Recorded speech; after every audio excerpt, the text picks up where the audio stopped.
व्यक्ति को प्रकट करता हूँ। समादरणीय हमारे अभिभावक आदरणीय त्रिवेदी जी, राम नगीना बाबू, हमारे भाई शेखर जी और अभी एक विद्युत अध्येता प्राध्यापक जो हमारे हजारीबाग से आए हैं।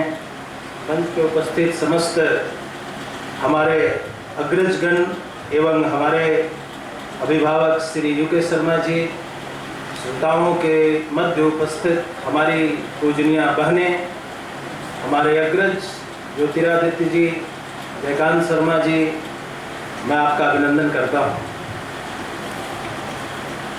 सबसे पहले मैं आपको ये कहना चाहूंगा कि भारत का जो इतिहास है, सनातनता का जो इतिहास है, भारत की वैदिक परंपरा का इतिहास है, उसमें अगर कोई एक सन्यासी पलाश दंड, सनातनता बोध और वैदिक ग्रंथों के अनुशीलन के बाद भी वह दारिद्र्य और दुख को मिटाने का वास्तविक संघर्ष किया है, तो वह महत गाथा, वह विशद गाथा केवल और केवल एक सन्यासी का है, और वह सन्यासी त्रिदंडी स्वामी परमहंस आचार्य सहजानंद सरस्वती है। भाइयों एवं बहनों, स्वामी जी के संदर्भ में श्री राम शर्मा आचार्य की ये उक्ति मुझे हमेशा वंदनीय लगती है। वो कहते हैं कि एक सन्यासी जिसने सन्यास पदता को साकार किया है, वह सन्यासी कोई और नहीं, वह सन्यासी सहजानंद है। जिस समय सहजानंद जी भारत के राजनीतिक क्षितिज पर अवतरित हो रहे थे, उस समय भारत के राजनीतिक इतिहास को लिखने वाले इतिहासकार काशी प्रसाद जायसवाल की भी एक उक्ति है, जो स्वामी जी के चरित्र, उनके संघर्ष, उनको शंकराचार्य के रूप में देखने वाले और उनके साथ जुग की जुड़ी हुई प्रत्याशा की मीमांसा करने वाले व्यक्ति की अभिव्यक्ति है। वो कहते हैं कि भारत ने इस आधुनिक काल में संप्रति में आदि शंकराचार्य जैसा एक शंकराचार्य खो दिया है, क्योंकि सहजानंद सन्यासी होकर राजनीति में प्रवेश किए। लेकिन मैं एक छोटा सा, एक अल्पज्ञ व्यक्ति ये कहना चाहता हूं, काशी प्रसाद जी सर्वमान्य विद्वान हैं और उस कैलाश सी ऊंचाई, सुमेरु सी ऊंचाई को छूने की कोशिश कम विद्वान ही कर सकते हैं, कि स्वामी जी ने अपनी आचार्य पदता, अपार मठ की प्रेरणा, वेदज्ञ विप्रवीरता को जीवन धर्म के संदर्भ में देखा, राष्ट्रीय जीवन धर्म के संदर्भ में देखा। शायद यही वो बड़ी बात है कि बहुत अंशों में, बहुत अर्थों में वह उन्हें दयानंद और विवेकानंद से भी बड़ा नाम बना देता है, यदि इतिहासकार इसकी सम्यक मीमांसा। इसका कारण क्या है? दयानंद जी ने स्वराष्ट्र, स्वधर्म और स्वभाषा शब्द को भारत को दिया आधुनिक काल में एक सन्यासी होकर। उन पर काम करने वाले लोग ये कहते हैं कि वो बैरकपुर की छावनी में भी गए थे और दिव्यानंद के नाम से नाना धुधु पंत पेशवा को उन्होंने सन्यास का मार्ग भी दिखलाया था। ये बात ऐतिहासिक रूप से कितनी सच है, ये विमर्श और अन्वेषण का विषय है। परंतु दयानंद जी व्यक्तिगत जीवन में सन्यासी की जगह संग्राम जेता नहीं बन पाए। स्वामी विवेकानंद ने वेदांत की भावभूमि पर भारत के आध्यात्मिक राष्ट्रवाद की बात की। स्वामी विवेकानंद ने कुछ बातें भी लिखी हैं। उन्होंने लिखा है कि भारत कई आध्यात्मिक क्रांतियों के दौर से गुजरा है, और उन्होंने लिखा है कि सबसे जो बड़ी क्रांति थी वो शंकराचार्य की क्रांति थी, लेकिन वो क्रांति असफल हो गई। अब स्वामी जी की बातों पर आप ध्यान देंगे कि वो क्रांति असफल क्यों हुई थी। स्वामी विवेकानंद जी लिखते हैं कि शंकराचार्य भगवत पाद जगत गुरु शंकराचार्य की क्रांति इसलिए सफल हुई क्योंकि अध्यात्म का मार्ग तो चुना, दर्शन का मार्ग तो चुना, द्वैत वेदांत के मार्ग को चयनित तो किया, लेकिन वो समग्र सामाजिक क्रांति और जनसेवा में उसको परिणत नहीं कर पाया। फिर यदि स्वामी विवेकानंद के इस तथ्य का मूल्यांकन स्वामी सहजानंद सरस्वती के संदर्भ में किया जाए तो भारत के चिंतन और मानस को जीवन धर्म बनाकर वो कौन सा सन्यासी है जिसने वेद की चेतना को, अद्वैत की मीमांसा और दर्शन को समग्र क्रांति में परिवर्तित करने का प्रयत्न किया? तो वह एकमात्र सन्यासी सहजानंद सरस्वती। अब लेकिन मैं एक दूसरे बिंदु पर आऊंगा। भारत के इतिहास लेखन ने अपने पूरे इतिहास लेखन में किसी एक सन्यासी को, किसी एक विप्लवी राष्ट्रवादी को, किसी एक क्रांतिदर्शी को नजरअंदाज किया है, तो वह सन्यासी भी सहजानंद। और शायद इसका कारण है कि हम इतनी कम संख्या में आए हैं और एक समाज विशेष के नाम के साथ स्वामी जी को धोना चाहते हैं। ये भी एक दुख का विषय है। क्यों दुख का विषय है? क्योंकि स्वामी जी ने कोमिला और विजयवाड़ा कॉन्फ्रेंस में जो बात कही है उस बात से हम लोगों को परिचित होना चाहिए। राघव शरण जी ने अपने पुस्तक में लिखा है कि किसान आंदोलन का जन्म बड़ बभना और छोट बभना की लड़ाई में हुआ है। वो पुस्तक जब निकली थी पब्लिकेशन डिवीजन से तो मैं उसको पढ़ा और उस समय उसके अर्थ को बहुत गंभीरता से नहीं समझा, लेकिन हाल के वर्षों में ब्राह्मण समाज के इतिहास को लिखने के संदर्भ में मैंने जब प्रयाग से लेकर महिसादल राज्य का इतिहास देखा तो मुझे यह समझ में आया कि 1928 के पहले भूमिहार ब्राह्मण महासभा का इस देश के इतिहास में अर्थ क्या रहा होगा। और स्वामी जी जो इस सभा के कॉन्फ्रेंस में गए 1928 में आकर इसी महासभा को भंग क्यों कर दिए, और फिर कोमिला और विजयवाड़ा में जो वो बोल रहे हैं वह किसी जाति के पक्ष में नहीं है, वह मानवता के पक्ष में है। और लंबे अरसे से शोषित, पीड़ित, दमित उस किसान को शेर और बाघ बनाने की को प्रयत्न में वो बात कही गई है।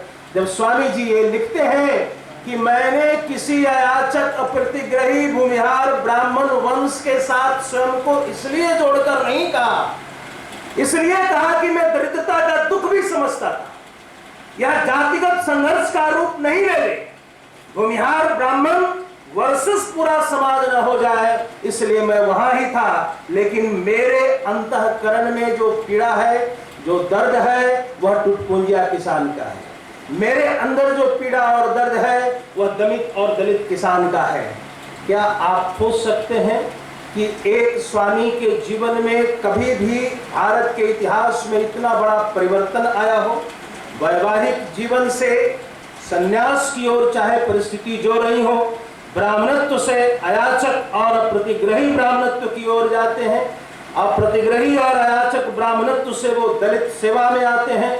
1920 में गांधी जी मिलते हैं तो वो गांधीवादी राजनीति की दिशा में भी होते हैं, लेकिन जब सबने अवज्ञा में कांग्रेस के नेताओं का उन्होंने हाल देखा, उनका सुखबोध देखा, उनकी राजनीतिक धर्मिता देखी, उसमें क्रांतिदर्शी की हीनता देखी, जब उनमें क्रांति का आवेग नहीं देखा, जब उनमें किसानों और दलितों के लिए कोई पीड़ा नहीं देखी, तो स्वामी जी इलाहाबाद और लखनऊ के जेल में रहने वाले इन क्रांतिकारी तथा कथित क्रांतिकारियों से उनका मोह भंग हुआ। जो अपने समाज का नायक है वो अपने समाज का राष्ट्र हित में और दलित हित में उस समाज के सबसे बड़े संस्था को समाप्त भी किया। ये वो व्यक्ति है जो गांधीवादी भी बना, लेकिन गांधी के लठ और गांधी के हाथ में पकड़े हुए गीता को अर्थहीन माना। उसका कारण है, और उस कारण की विवक्षा को ही विपिन चंद्र जैसा इतिहासकार करे यह आवश्यक नहीं है। यह आवश्यक है कि राष्ट्र उस दिशा में नई संचेतना के साथ, नई सोच के साथ, नए विश्लेषणात्मक दृष्टिकोण से सोचे। इसमें आपको मैं एक बात भी इस संदर्भ में बताना चाहता हूं कि स्वामी जी का जो व्यक्तित्व है, अंतःकरण है, वो समग्र किसान आंदोलन और राष्ट्रीय आंदोलन के संदर्भ में समझा जाना चाहिए। और मेरी अल्पज्ञ दृष्टि जहां तक जाती है, आज सबल्टर्न्स हिस्टोरियंस का जमाना है, कहते हैं कि हम जमीनी सच्चाइयों के लिए लिखने के लिए अभी प्रेरित हैं, लेकिन स्वामी जी के इतिहास का जो बड़ा अंग है, बकास्त का जो आंदोलन है, जहां कोई कार्यानंद शर्मा जैसा विप्लवी है, जमुना कार्यो जैसा क्रांतिदर्शी व्यक्तित्व है, यदुनंदन शर्मा जैसा क्रांतिकारी व्यक्तित्व है, वीर किसान केशवर सिंह जैसा क्रांतिकारी व्यक्तित्व है, वहीं पारो ठाकुर भी है, वहीं भूलन दुसाध भी है, वहां वो संत तुमड़िया बाबा खड़गधारी मिश्र भी है, जो मुसहरों के साथ, भूइया के साथ, जाति के साथ जाके अपने ब्राह्मण अस्तित्व को विलीन कर देता है। ये ऐसा बड़ा अभिप्रेरक समाज में कभी कोई पैदा नहीं हुआ जो ब्राह्मणत्व की चेतना रखकर भी समाज के लिए समग्रता में काम करने के लिए जनमानस को अभिप्रेरित किया हो, जो खुद छोटे बड़े किसान परिवार से आकर भी जिसने टुटपुंजा किसान की वेदना को समझा है। अब ये प्रश्न पैदा होता है कि सविनय अवज्ञा के बाद की इस देश की राजनीति क्या है। उस संदर्भ में स्वामी सहजानंद सरस्वती को देखा जाना चाहिए। गांधी जी की द्वितीय गोलमेज कॉन्फ्रेंस में असफलता, उसके पूर्व गांधी जी का इरविन के साथ जो समझौता है, उसमें कहीं संवैधानिक सुधारों की चर्चा नहीं थी, उसमें कोई मुखर राष्ट्रवादी दर्शन नहीं दिखता है, उसमें नमक आंदोलन को लेकर जो पूरे देश में बवंडर था, उससे भी कोई जुड़ा बहुत बड़ा विषय नहीं था। भारत सरकार के खर्चे में कटौती हो, ऐसे विषय भी गांधी जी ने सम्मिलित नहीं किए थे। लोगों को बीच निराशा थी कि भगत सिंह, राजगुरु, सुखदेव जैसे क्रांतिकारियों के लिए उसमें कोई मांग भी सम्मिलित नहीं थी। निश्चित रूप से यह जो राजनीतिक अक्रियता और समझौतावाद था, इससे दिल टूटा स्वामी जी का, और उन्होंने भारत के धरातल पर उन्होंने अखिल भारतीय किसान सभा के विषय में सोचा। यहाँ आपको बताना जरूरी है, और शायद यहाँ पर उस विषय को और गंभीरता से विद्वान लोग उठाएंगे कि अखिल भारतीय कांग्रेस नामाकरण के वो पक्ष में नहीं थे, क्योंकि कांग्रेस का एक पिट्ठू दल किसान सभा को ना मान लिया जाए। इसी तरह से कांग्रेस के तिरंगा को भी वो स्वीकारने के पक्ष में नहीं थे, क्योंकि स्वामी जी के क्रांति में दो बृहद मानस का सम्मिलन है। धरातल हमेशा ही सनातनता और भावभूमि की है, पर क्रांति की जो चेतना है उसमें तत्कालीन मार्क्सवादी प्रभावों का भी संगुम्फन हुआ है, और इसलिए ये दो तत्वों का जो सम्मिलन है वह उनके पूर्णकालिक विप्लवी जीवन का सबसे अहम पक्ष है। स्वामी जी को हम लोग इस रूप में समझने की चेष्टा करते रहे हैं कि किसान आंदोलन पे कहीं टिप्पणी लिख दी जाए तो उसमें एक शब्द डाल दिया जाए कि 1936 में अखिल भारतीय किसान सभा का जन्म हुआ और उस किसान सभा के अध्यक्ष स्वामी सहजानंद सरस्वती थे। इसके बाद पुनः कोई पंक्ति नहीं आती है जहां उनके कार्य की चर्चा हो। किसान मैनिफेस्टो क्या था? क्या सुभाष चंद्र बोस की विजय स्वामी जी की विजय नहीं थी? क्या पट्टाभी सीतारमैया के लिए जो गांधी जी चित्कार मारकर घोषणा कर रहे थे उनके सामने स्वामी सहजानंद का भय नहीं था? क्या उनको नहीं लग रहा था कि गुजरात जैसे राज्य में भी हिंदूलाल याज्ञिक और नरहरि पारिक जैसे नेता आज स्वामी की अनुरक्ति में जीवन जी रहा है?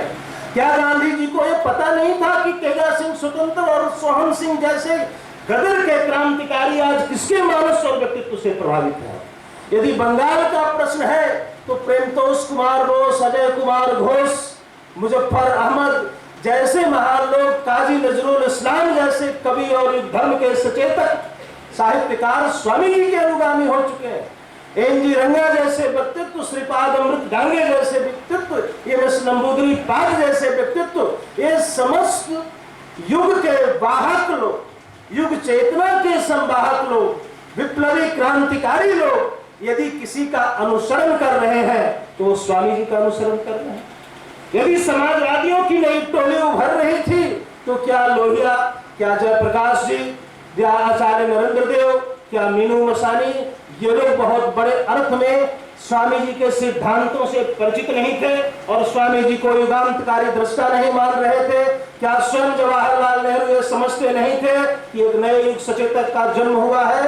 क्या जो सुभाष चंद्र बोस की अभिप्रेरणा है, वह अभिप्रेरणा की शक्ति चित्तरंजन दास से भी बड़ी शक्ति स्वामी सहजानंद की नहीं है। और उस युग का जो पूरा साहित्य है, चाहे वो साहित्यकार पांडे बेचन शर्मा उग्र हो, चाहे वो राम वृक्ष बेनीपुरी हो, चाहे स्वयं प्रेमचंद हो, चाहे वो फणीश्वर नाथ रेणु हो, ये चाहे रामधारी सिंह दिनकर हो, उस युग की जो कृषि चेतना है, कृषक चेतना है, साहित्य चेतना है, अखिल भारतीय प्रगतिशील लेखक संघ का जन्म होता है। इस देश में 1934, 36, 37, 38 के जमाने में युवक कॉन्फ्रेंसेस होते हैं और अखिल भारतीय युवकों का बहुत बड़ा संगठन सामने आता है। इस समग्र समाजवादी, साम्यवादी, राष्ट्रवादी, क्रांतिदर्शी चेतना पर स्वामी जी का प्रभाव नहीं था, ये स्वामी जी का प्रभाव था। और उनका जो संभाषण है उसमें अजयता की शक्ति है। तू बांध कमर क्यों डरता है, तू देख फिर क्या क्या करता है, हर जोर जुल्म के टक्कर में संघर्ष हमारा नारा है, हर समझौता मुर्दाबाद, लख हमारा जिंदाबाद। जब स्वामी जी ये घोषणा कर रहे थे, जब स्वामी जी ये सिंह गर्जना कर रहे थे, तो राष्ट्र उसको उस समय गंभीरता से सुन रहा था। हम दांडी मार्च के बारे में लिखे, इसका तिरस्कार, इसका प्रतिकार कौन कर रहा है, लेकिन स्वामी जी की दलित किसानों के बीच में यात्राएं हैं और हमारे गांव भी गए हैं। राघव जी का गांव हमारे गांव में बहुत दूरी नहीं है, नियामतपुर वहां से बहुत दूर नहीं है, सीताराम आश्रम भी वहां से बहुत दूर नहीं है। वो क्षेत्र है गया जिला पुराना, जहां स्वामी जी का पूरे जीवन संघर्ष का मूल छुपा हुआ है, जहां गया जिला के करुण कहानी किसानों की उन्होंने लिखी है, कैसे लड़ते किसान है, वहां पर गया जिला के संघर्ष की छाप है। उनके जीवन संघर्ष गाथा में वो पूरा क्षेत्र उभर कर आता है। जब स्वामी जी वहां गुजरते थे तो वहां जमींदारों की कमी थी, और हम जिस समाज की बात कर रहे हैं उस समाज से जमींदारों की कमी थी, ऐसा नहीं था। लेकिन स्वामी जिस गांव में जाते थे, उस गांव का जो सबसे निर्धनतम किसान होता था, वो उसके घर का भोजन ग्रहण करते थे। और खुद उन्होंने मेरे घर का भोजन एक के स्वीकार किया था कि फिर भी आप ठीक ठाक किसान हैं, हमें वैसे किसान के घर भोजन करना है जो किसान अत्यंत दलित और दमित है। और उन्होंने नाटक नहीं किया, मैं बकरी का दूध पीता हूं, मैं हर दिनों उद्धार के लिए निकला हूं दांडी मार्च पर। स्वामी जी ने एक दुसाध के घर के मक्के के सत्तू को खाया, जबकि उनके सामने नाना प्रकार के मेवा मिष्ठान परोसे जा सकते थे। तो उन्होंने जीवन धर्म में स्वामी जी ने कभी भी एक कृत्रिम व्यवहार नहीं रखा। संन्यास धर्म को साकार करने के लिए उन्होंने राष्ट्रीय क्रांति का मार्ग चुना और ब्राह्मणत्व को प्रखरता पर, उत्तुंगता पर पहुंचाने के बावजूद दलित को जीवन में स्वीकार किया। और इसीलिए मुझे ये पंक्तियां याद आती हैं जिन्होंने दिनकर जी ने आरंभिक चरण में लिखा है, हवन पूत कर में कमंड मुंडित सर्वैरागी, मुंडित सर्वैरागी, आज चला है मार्ग दिखाने दलितों का सन्यासी है, वो सरचाप उठाए निकला है, सरचाप उठाए क्रांति राग का गाने, मानवता पर पड़े हुए पर्वत की धूल उड़ाने। पंक्तियों में थोड़े बहुत शाब्दिक भेद के साथ मैं कहा हूं, लेकिन इसमें जो एक मूल स्वर है, मानवता पर पड़े हुए पर्वत की धूल उड़ाते, ये एक बहुत बड़ी सच्चाई है भारतीय समाज की। और आया है सरचाप उठाने क्रांति राग का गाने, ये सचमुच उनका व्यक्तित्व है कि उन्होंने जीवन धर्म में जो कुछ भी कहा है, अपने संभाषणों में कहा है, वो क्रांति का राग है, वो विप्लव का राग है। स्वामी जी के समय का जो वातावरण है वो कविताओं में आता है। धरातल से हिला गूंजा धरणी में राग कोई, तलातल से उभरती आ रही है राग कोई, दिशा के बंध से झंझा विकल है छूटने को, धरा के वक्ष से आकुल हलाहल फूटने को। ये जो आकुल हलाहल है किसान क्रांति का हलाहल है, क्योंकि आप जानते हैं कि 31-32 के बाद भारत का क्रांति संघर्ष कैसे बिखर गया। लेकिन उस संघर्ष के बिखरने के बावजूद भी जिस व्यक्ति ने अपने जीवन और क्रांति में इनकलाब जिंदाबाद को सम्मिलित किया है, वह किसानों का क्रांति नायक स्वामी सहजानंद सरस्वती ही है। एक और बहुत महत्वपूर्ण बात, यदि स्वामी जी के नेतृत्व को सफल किया जा सकता था तो इस देश के ऊपर उसका बड़ा परिणाम क्या पड़ सकता था। यह एक ऐसा महत्वपूर्ण प्रश्न है जिसको भी इतिहासकारों ने दबाने की पूर्ण चेष्टा की है। मैं आपके सामने उद्भाषित करना चाहता हूं, रामगढ़ में समझौता विरोधी जो सभा हुई उसमें स्वामी जी की घोषणा के साथ ही भारत में भारत छोड़ो आंदोलन शुरू हो जाना चाहिए। यदि स्वामी जी के बात को समझकर भारत में तब भारत छोड़ो आंदोलन होता तो कोई कृप्स प्रस्ताव आने की जगह कोई और प्रस्ताव आता। 1942 तक क्रांति के लिए प्रतीक्षा करने में किस प्रकार से मुस्लिम लीग मजबूत हुआ और भारत का विभाजन हुआ, वो स्थिति भी सामने नहीं आ पाती। और यदि यह समग्र क्रांतिदर्शी किसान संघर्ष स्वामी जी के आह्वान के साथ द्वितीय विश्व युद्ध के साथ शुरू होता तो शायद सुभाष चंद्र बोस को भी भारत से बाहर नहीं जाना पड़ता। और स्वामी जी तो सर्वतंत्र स्वतंत्र सचमुच मुक्त सन्यासी थे। उनको कोई डर्टी सन्यासी कहे वो एक अलग बात हो सकती है, वो सरदार वल्लभ भाई पटेल ही थे। लेकिन सरदार वल्लभ भाई पटेल क्या इस राष्ट्र की उभरती क्रांति चेतना को जो संपूर्ण भारत में फैली थी, जो रेवड़ा सत्याग्रह में उभरी थी, जो वैनी के किसान आंदोलन में उभरी थी, उसकी तुलना क्या बारदोली से की जा सकती है?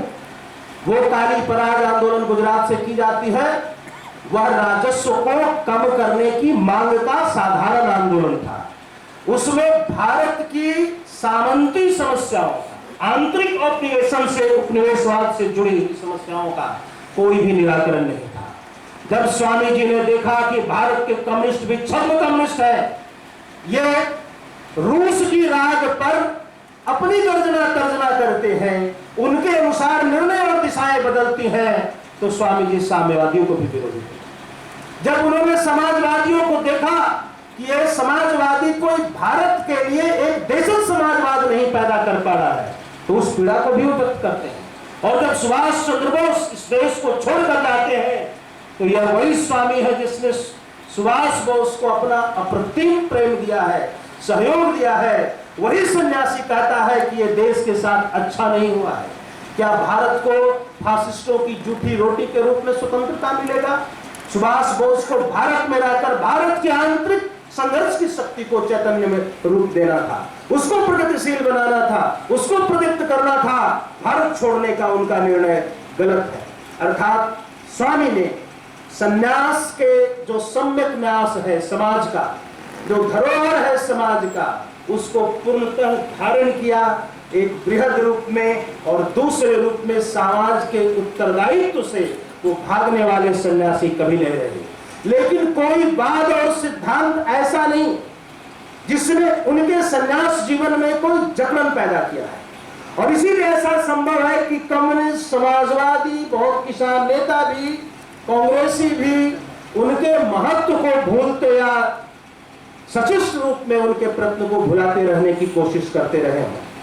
लेकिन उनका जो आवाहन है, उनका जो बीज मंत्र है, वो उन्होंने एक शब्द महारुद्र के महातांडव में कहा है। एक देख लीजिए कि वो दार्शनिक चेतना कितनी गहरी है कि उन्होंने जिस शब्दावली का प्रयोग किया है उसमें सनातनता का एक अंतर्बोध है, लेकिन वो पूरा दर्शन जो है वो एक नवाचार का है, एक नवादर्श का है, वो एक नवीन क्रांति का है।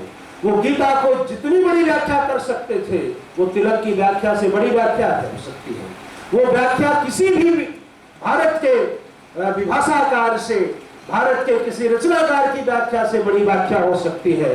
लेकिन उन्होंने उसमें मनुष्य, समाज, किसान, उसके अंतःकरण, उसका कर्म चैतन्य, उसका मानस, उसके बोध, उसके प्रज्ञा के बिंदुओं को सम्मिलित करके गीता के आदर्श और नवाचार के आदर्श को संयोजित गीता हृदय में किया है।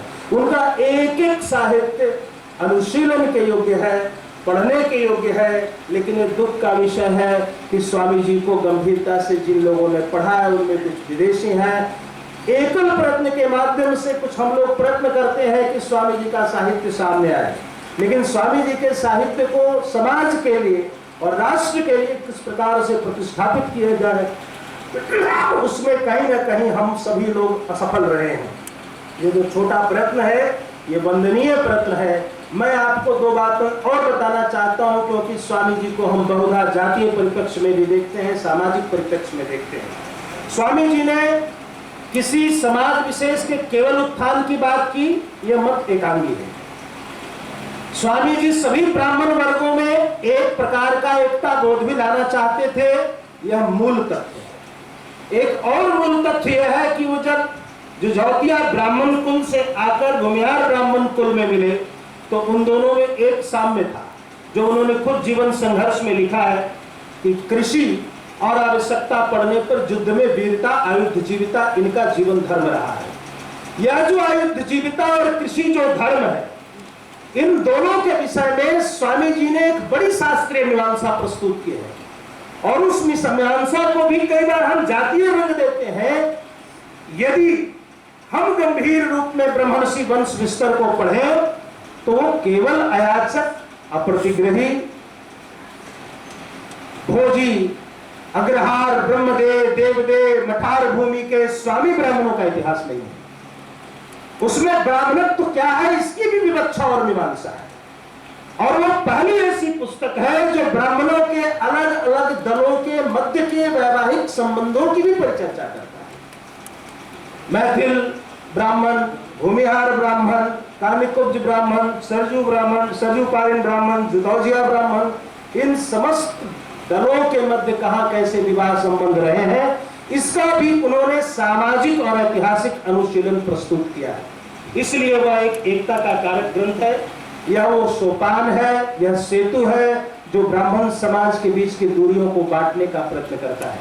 और यह आवश्यक भी है कि वर्तमान में हम राष्ट्रीय स्तर पर जब समस्त प्रकार के याचक या अयाचक, कर्मकांडीय या आयुधजीवी समाज को जोड़ने की कोशिश करें तो स्वामी जी का जो ये मौलिक सामाजिक सूत्र है वह हमारे समकक्ष हो। दूसरी भी महत्वपूर्ण बात है कि स्वामी जी ने जो कर्म कलाप नामक पुस्तक लिखी है, क्या वो पुस्तक समाज विशेष के लिए है? ऐसा उसके प्राकथन में एक दो जगह मुझे उद्धृत सा दिखा है, लेकिन आप इसका अध्ययन करें। आप नित्य कर्म पूजा प्रकाश से आप जीवन में, सामान्य जीवन में पूजा व्यवहार का काम करते हैं, गीता प्रेस से वही उपलब्ध मिलता है। सामान्य ब्राह्मण चाहे वो कर्मकांडीय हो या ना हो उसका प्रयोग करता है। लेकिन 20वीं शताब्दी में आर्य समाज ने कर्मकांड को ब्राह्मण जीवन में, सनातन जीवन में निम्नतर स्थान दिया, क्योंकि मूर्ति पूजा, अन्य पूजा उसके विषय वस्तु में नहीं है। फिर एक कौन सा ग्रंथ है और प्रामाणिक ग्रंथ है, विशुद्धतम ग्रंथ है, जिसमें कर्मकांड की समस्त पद्धतियों का एक सूत्र में विवेचन हुआ है, वह पुस्तक कर्मकला पुस्तक है। इसलिए स्वामी जी का जो विशुद्ध योगदान है उसके पक्ष बहुत बहुत आयामी है। वो सिद्धांतकार है, प्रयोग करता है, वो सनातनता के पोषक है, नए क्रांति के उद्भावक है, विप्लववादी है, अद्वैत वेदांती है, वो मार्क्सवादी है, वो गेरुआवादी है। नानाविध धाराएं जो हैं उनकी चेतना को संविजित करती है, संजीवित करती हैं, लेकिन उनका जो प्रबलतम सूत्र है जीवन का वह है पूरे राष्ट्र और मानवता का उत्थान। क्योंकि स्वामी जी जब ओंकार से हुंकार की यात्रा करते हैं, जब संन्यासगत विप्लव की बात करते हैं, तो वह एक वैश्विक क्रांति और महाचेतना को भी जन्म देती है। और अंत में मैं दो पंक्तियों से बात समाप्त करूंगा कि एक और सामाजिक परिप्रेक्ष्य में उन्होंने तथ्य स्थापित किया, ब्राह्मणों प्रथमो गाम अविंदत, अर्थात ब्राह्मण ही कृषि विज्ञान और कृषि क्षेत्र का प्रथम भोक्ता है। यह पद उन्होंने शास्त्रों से लाकर आपको दिया। एक दूसरा बिंदु जो उन्होंने साकार किया, जो हमारे वेदों में है, अहम, जिसे हम कहते हैं कि वयम राष्ट्रीय जागृयाम पुरोहिता, हम राष्ट्र को जागृत करने वाले पुरोहित हैं। तो स्वामी जी ने धर्म के दृष्टिकोण से ही केवल राष्ट्र को जागृत करने की कोशिश नहीं की, उन्होंने सामाजिक और राजनीतिक दृष्टिकोण से भारत को पुनर्जीवित करने का प्रयत्न किया। और भारत जहां जहां सफल हुआ अपने आजादी के साथ, अपने संविधान के साथ, उसकी भी पूरी शक्ति से मीमांसा और विवक्षा स्वामी जी ने की। मैं ऐसे महान युग दृष्टा और सन्यासी के पाद पंकजों में अपना शीश नमन करता हूं। जय वाग्देवी, जय भारत। बहुत बढ़िया, बहुत बढ़िया। बहुत बहुत धन्यवाद आनंदवर्धन साहब। कार्यक्रम में